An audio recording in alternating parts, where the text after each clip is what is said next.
Good morning, good morning. This is Big Mark coming at you again. I would have started the first phase of rehabbing my friend. He wanted me to do this. I usually just tell my story, but he wanted me to do this, so I'm going to do it for him. He was calling a while. He was on them streets doing meth, but I couldn't have no meth head in my house.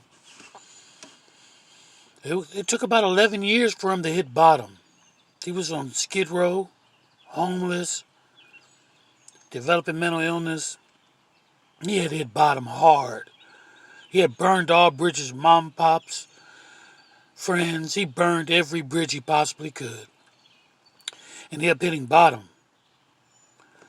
I couldn't help him at first because when you help somebody and they haven't bottomed out, or if they bottomed out but they really don't need help, you become a codependent. You are helping them with their drug activity.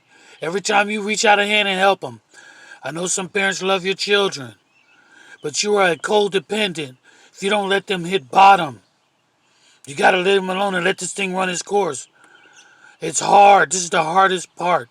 Because either you could be contributing to the delinquency of this man's habit, or you could step back right now. Because this is when tough love is really needed. Once they hit bottom, then they have to want to get out. And somehow, I don't know how I was able to hear it, but I knew he had hit bottom. But he called me one day and he said, "I want to come home." That was wild because he called where I was home. Touched my heart.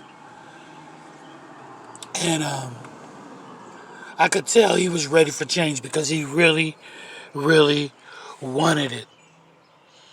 And so once you get to that point, then you get to an abstraction. You got to go get them most of the time. And sometimes you got to go in a lion's den to get them. In this case, he got a Greyhound ticket and he rode in. But it took me a while. I kept saying no, no, no. But once they hit bottom and they're crying out, you're no longer trying to help a meth addict. This is saving a life now.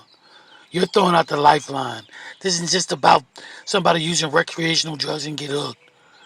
That's for people who knew better, that dabbed into it, and they think that they can just jump in and jump out anytime they want. We've been on drugs since I was 12. And he was on drugs, and we just led to harder drugs. But he came. It was crazy because no sooner he hit town, we went to the store.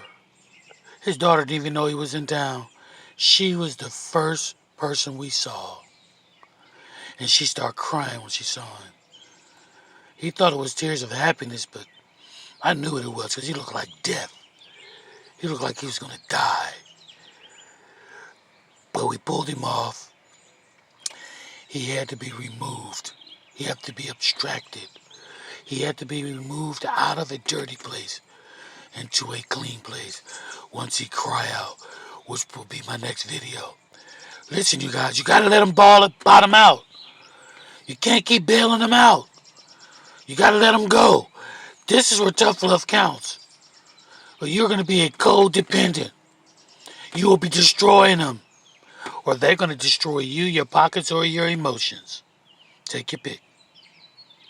See you next video. And remember, falling is like flying till you hit the ground. So keep your head up. Peace.